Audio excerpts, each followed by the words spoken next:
اس بات کو بہت مناسب ہے کہ ہم ایک بار پھر دہرا لیں، کیونکہ تفصیل سے ہم میتھڈز آف ٹیچنگ انگلش یعنی انگریزی پڑھانے کے مختلف طریقوں کو بھرپور طریقے سے کور کر چکے ہیں،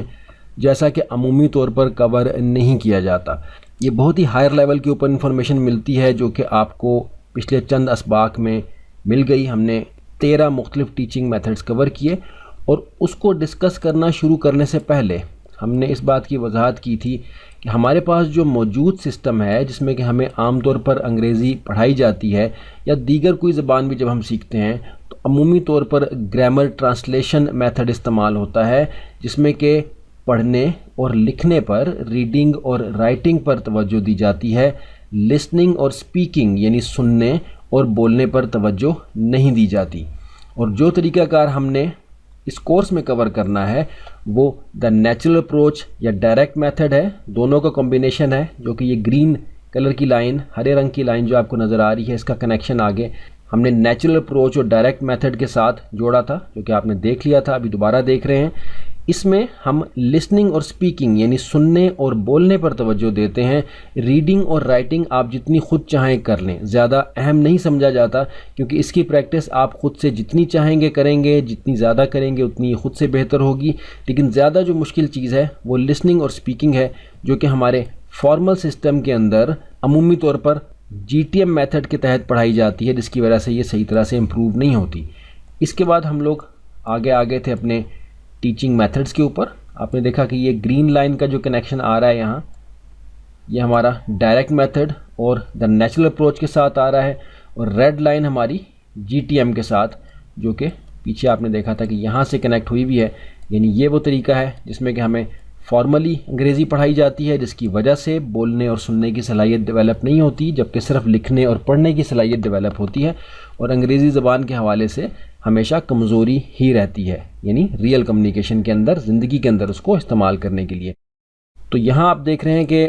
13 میتھڈز ہم نے کور کیے تفصیل سے، ان کو اردو میں بھی دیکھا، انگلش میں بھی دیکھا، ان کے نام، ان کی تشریحات آپ نے مختصر طور پر نوٹ کی، اور اب آپ یہ سمجھ گئے کہ آپ کے پاس GTM کے علاوہ 12 دوسرے میتھڈز بھی ہیں، جس میں سے کہ آپ اپنی مرضی کا کوئی بھی میتھڈ سلیکٹ کر سکتے ہیں یا کوئی بھی کمبینیشن اس کا بنا سکتے ہیں۔ جو کمبینیشن ہم نے کور کرنا ہے وہ ڈائریکٹ میتھڈ اور دا نیچرل اپروچ کے اندر آتا ہے۔ کچھ اور جو سملیرٹیز ہیں، ملتی جلتی چیزیں اس کے اندر ہیں، وہ بھی ظاہر ہے کہ اس میں آ جائیں گی، لیکن بنیادی طور پر یہ دو طریقے ہیں جو کہ بہت زیادہ افیکٹو ہیں، بہت زیادہ فائدہ مند ہیں۔ اب آگے چل کے ہم انگریزی زبان کی کچھ تاریخ دیکھ لیں گے اور پھر آگے بڑھیں گے، کیونکہ ہم نے یہ ذکر کیا کہ اس کورس کے بعد آپ کو کوئی کورس نہیں کرنا، اور یہ کورس اسٹوڈنٹس کے لیے یعنی طلباء کے لیے اور ٹیچرز یعنی اساتذہ کے لیے بھی ہے، تو دونوں اسپیکٹ ہمارے کور ہو جائیں گے کہ اگر آپ یہ کورس آگے پڑھانا چاہتے ہیں، آپ اسٹوڈنٹ ہیں یا ٹیچر ہیں، دونوں صورتوں میں بھرپور ایک بنیاد آپ کے پاس انگریزی زبان کے حوالے سے ہو، جو کہ آپ آگے بھی ڈیلیور کر سکیں۔ تو اس حوالے سے آگے چل کے انشاءاللہ ہم انگریزی زبان کی تاریخ کا مختصر لیکن جامع جائزہ لیتے ہیں۔ اسینشل انفارمیشن اباؤٹ انگلش کے بارے میں بنیادی معلومات، اس کو چھوٹے چھوٹے حصوں میں کور کریں گے اور پھر اس کو تفصیل سے اردو میں ہم دیکھیں گے، اس لیے بالکل پریشانی والی بات نہیں ہے۔ سب سے پہلے ہم یہ جان لیتے ہیں ہسٹری آف انگلش لینگویج یعنی انگریزی زبان کی تاریخ۔ تو اس حوالے سے صرف اتنا سمجھ لینا آپ کے لیے کافی ہے کہ English is a West Germanic language that was first spoken in early medieval England and is now the global lingua franca. اب لنگوا فرینکا کو جسٹ آپ ابھی لینگویج سمجھ لیں کہ ایک عالمی زبان ہے، لنگوا فرینکا کیا ہے اس کو ہم اگلے لیسن میں سمجھیں گے، لیکن یہاں آپ نے دیکھ لیا کہ ہسٹری جو ہے انگریزی زبان کی بنیادی طور پر وہ میڈیول انگلینڈ سے شروع ہوتی ہے، جو کہ دراصل ویسٹ جرمینک لینگویجز کا جو گروپ ہے اس میں یہ آتی تھی، جو پہلی بار میڈیول انگلینڈ میں بولی گئی، اور اب یہ لنگوا فرینکا بن چکی ہے۔ بس اتنا آپ نے جانا۔ اگلے لیسن میں ہم دیکھتے ہیں کہ لنگوا فرینکا کیا ہے، اور پھر اس کے بعد ہم دیکھیں گے کہ انگریزی لنگوا فرینکا کیسے بنی۔ لنگوا فرینکا آپ کے لیے بالکل ایک نیا لفظ ہے، لیکن یہ جاننا انتہائی ضروری ہے۔ آگے چل کے جو تفسیر آئے گی اس کے حوالے سے آپ اس کو اہم سمجھیں کہ یہ لنگوا فرینکا لفظ آپ نے سمجھنا ہے، تاکہ آپ اس چیز کی اہمیت کو جان سکیں کہ انگریزی زبان کو ہمیں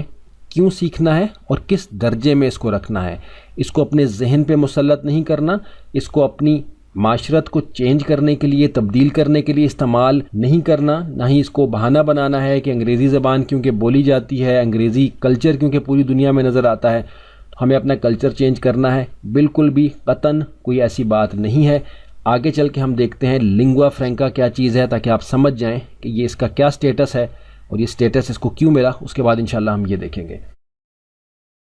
پچھلے سبق میں ہم نے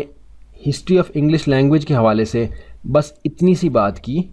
کہ English is a West Germanic language that was first spoken in early medieval England and is now the global lingua franca. اب ہم نے لنگوا فرینکا لفظ کی تشریح دیکھنی ہے، لیکن ہم نے صرف اتنا بتایا کہ یہ ویسٹ جرمینک لینگویجز کا جو گروپ ہے اس میں آتی ہے، اور پہلی بار یہ میڈیول انگلینڈ میں یعنی قدیم برطانیہ میں آپ سمجھ لیں بولی گئی، اور اب یہ ایک عالمی زبان ہے، لنگوا فرینکا ہے۔ اور لنگوا فرینکا لفظ کی تشریح کی اہمیت کا ہم نے کچھ تھوڑا سا اشارہ آپ کو پچھلے لیسن میں دیا تھا۔ اب ہم یہ دیکھنا چاہیں گے کہ لنگوا فرینکا سے کیا مراد ہے۔ کچھ تھوڑا سا ہم قریب آ گئے، اس کو پڑھ لیتے ہیں اور پھر اس کی تشریح کر لیتے ہیں۔ آپ اپنے پاس نوٹ کرنے کے لیے کچھ رکھیں گے، اس چیز کو نوٹ کریں گے تاکہ آپ اس چیز کی اہمیت کو سمجھ سکیں کہ یہ بس ایک زبان ہے، یہ یہاں تک کیسے پہنچی، لنگوا فرینکا کیسے بنی، اس کو ہم انشاءاللہ اگلے لیسن میں دیکھیں گے۔ ابھی ہم یہ دیکھنا چاہ رہے ہیں کہ لنگوا فرینکا سے کیا مراد ہے۔ What is lingua franca? A lingua franca, also known as a bridge language, common language, trade language, or vehicular language, is a language or dialect systematically used to make communication possible between people who do not share a native language or dialect, particularly when it is a third language that is distinct from both native languages۔ تو یہ اس کی ایک مختصر سی مگر جامع تشریح ہے، اب اس کو سمجھ لیتے ہیں۔ لنگوا فرینکا سے مراد ایسی زبان ہے جو کہ برج لینگویج یعنی پل جیسی زبان۔ پل کا کیا مقصد ہوتا ہے کہ وہ دو حصوں کو آپس میں جوڑتا ہے۔ ایسی زبان جس کو کہ برج لینگویج کہہ سکتے ہیں، کامن لینگویج کہہ سکتے ہیں یعنی مشترکہ زبان جس میں دو مختلف قومیں آپس میں بات کر سکتی ہیں،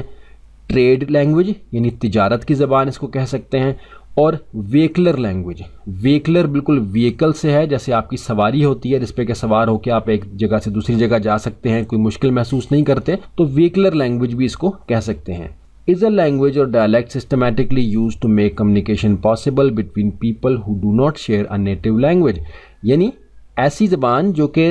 دو ایسی اقوام کے بیچ میں رابطے کا کام کر سکتی ہے جن کی کہ مادری زبان مختلف ہے، جن کی کہ آپس میں ان کا ڈائلیکٹ اور ان کی زبان مختلف ہے۔ particularly when it is a third language that is distinct from both native languages، یعنی خاص طور پہ ایسی صورتحال میں جب ان دو قوموں نے جنہوں نے کہ آپس میں رابطے کے لیے انگریزی استعمال کرنی ہے ان کی اپنی مادری زبان کوئی اور ہے۔ مثال کے طور پہ چائنا میں چائنیز یعنی چین میں چینی زبان بولی جاتی ہے اور جرمنی میں جرمن زبان بولی جاتی ہے۔ اب یہ دونوں قومیں جن کی کہ اپنی مادری زبانیں مختلف ہیں آپس میں رابطے کے لیے جو زبان استعمال کریں گی وہ لنگوا فرینکا کہلائے گی۔ تو اب انگریزی زبان لنگوا فرینکا کیسے بنی، اس بات کا ذکر ہم نے شاید پہلے کیا تھا کہ 700 سال تک عربی زبان جو ہے وہ لنگوا فرینکا تھی، ایک عالمی زبان تھی۔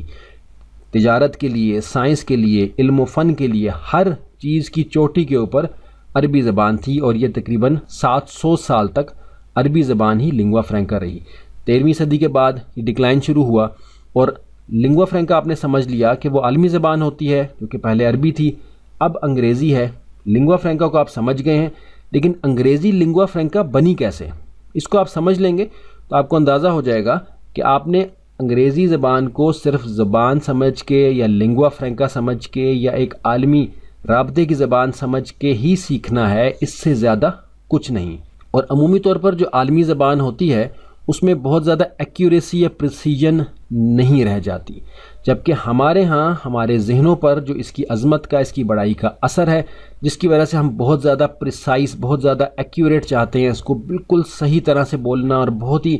اصول و قواعد کا خیال رکھتے ہوئے بولنا۔ یہ بات اہم ہے، اس کو انشاءاللہ آگے چل کے دوبارہ سے ذکر کر دیں گے، لیکن وہ بالکل بھی لنگوا فرینکا میں ضروری نہیں ہے، کیونکہ بہت سی اقوام بولتی ہیں تو بہت سی اقوام اپنے اپنے طریقے سے بولتی ہیں، تو اس اعتبار سے اصولی طور پر بہت سی غلطیاں ہوتی ہیں اس میں، لیکن ایسا نہیں ہوتا، وہ ہر جگہ سمجھی جاتی ہے۔ ایکسنٹ جو بھی ہو، لہجہ جو بھی ہو، گرامر مسٹیکس ہوں، سپیلنگ مسٹیکس ہوں، ہر صورت میں وہ دوسرے لوگ سمجھ جاتے ہیں کہ کہنے والے کا کیا مقصد ہے، جبکہ ہمارے ایجوکیشن سسٹم میں ہمیں اور طرح سے یہ پڑھائی جاتی ہے. اس کی عظمت اور بڑائی دل میں ڈالی جاتی ہے، اس کی پریسیجن اور ایکیوریسی پر بہت زیادہ توجہ دی جاتی ہے، اور گرامر ٹرانسلیشن میتھڈ کے ذریعے پڑھائی جاتی ہے، جس کا کہ نقصان یہ ہوتا ہے کہ صرف لکھنے پڑھنے تک محدود رہتے ہیں